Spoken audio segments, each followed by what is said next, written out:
The ranked season for Season 11 is about to begin tomorrow. Everyone will be taking to solo queue to grind for their first spot on the ranked ladder. In honor of the start of Season 11 solo queue, I thought we should take a look at the best solo queue player in the entire world in order to understand what goes on through his head when he's playing League of Legends. Today, we will be talking about Dopa and his concepts. In this video, Dopa explains exactly what goes on through his head and what exactly his concepts are when he's playing League of Legends. There are thousands of different concepts in League of Legends, he says, and if you want to get better at League, all you have to do is understand these concepts.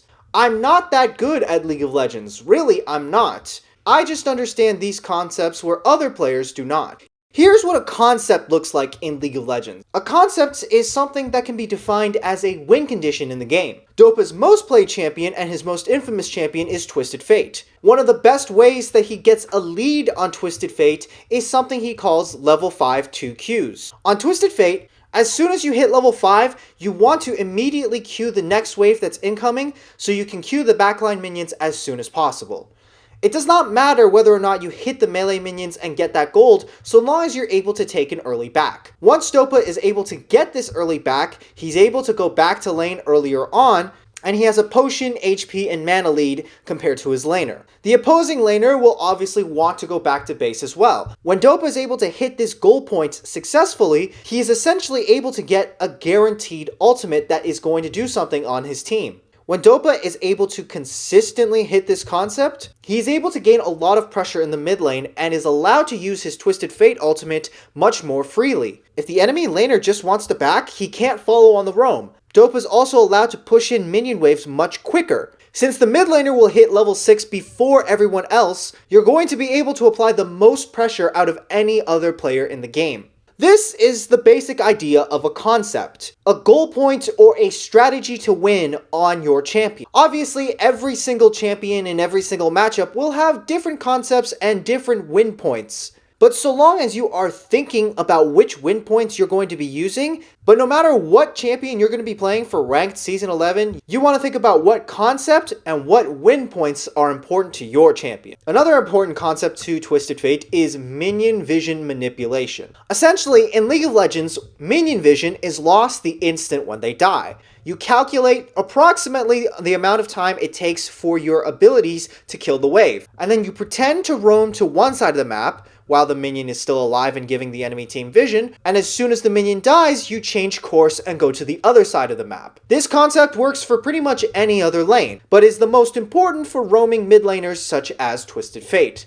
Dopa talks about several different concepts during the video, but the two most important concepts are minions and attention theory. One big problem that average players have is they don't understand when they should go in for a safe trade against their lane opponent. If you break down laning phase, you can break it down into three important concepts or goals that you need to hit in order to win the lane. You want to successfully last hit the enemy minions, you want to deny your enemy last hitting as many of your minions as possible, and you have to harass the enemy while dodging enough damage yourself. These are the three most basic points of laning. If you know these three simple facts, then you can use these in your advantage against an opponent.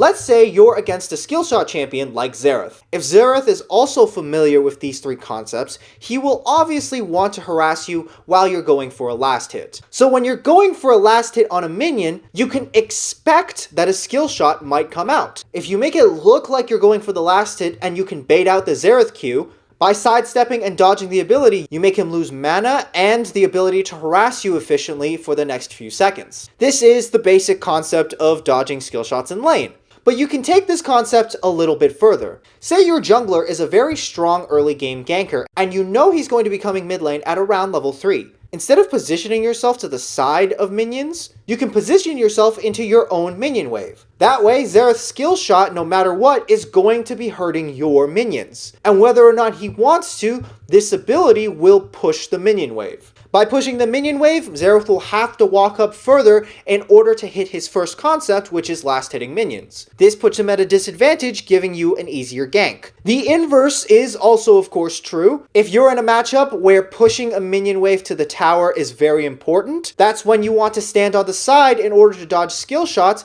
so that those skill shots don't hit your minion wave. There are perhaps thousands of different concepts in a single League of Legends game, and no way for anyone, not even players like Dopa, to remember and to utilize all of them. This is why Dopa talks about his second most important concept, which is attention theory. What is Dopa's attention management? You can break it down into something like this. Imagine you have a very busy day ahead of you.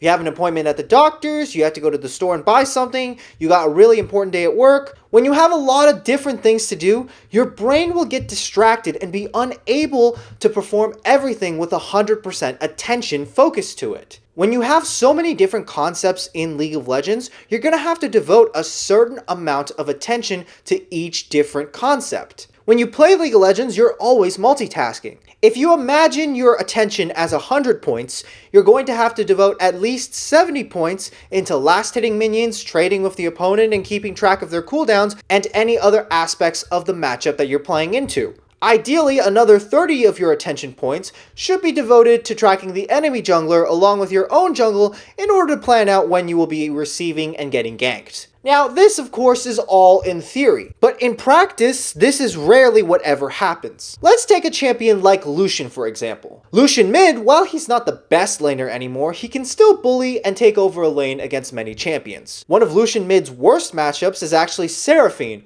who's essentially a support mage with a fairly weak laning phase. In theory, Lucian should be able to handily win this matchup, but in reality, that almost never happens.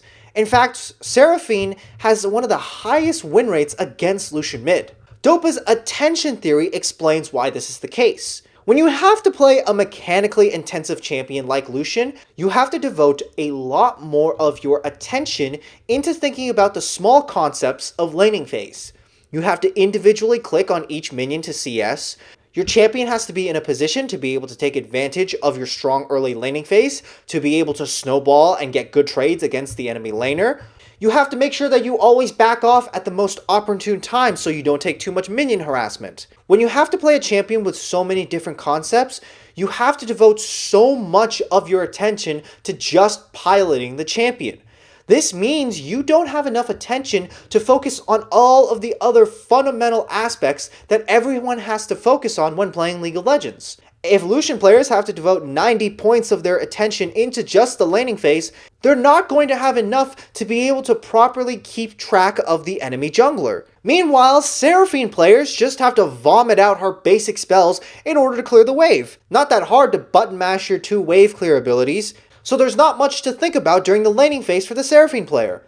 Since Seraphine needs to devote so much less attention in the laning phase, she can think more about setting up a gank for her jungler and shut down Lucian's early snowballing. This is why one-tricks are so successful in Dopa's experience. Dopa calls himself a 2-trick player, meaning he only plays 2 champions. When you're so used to a champion and their basic concepts, you no longer have to devote so much of your attention into that aspect of the game. You can focus more on other concepts that exist in order to improve your game. So for Season 11, think about the concepts of whatever champion you're going to be playing, perfect, master them, stick to those concepts, and learn new ones.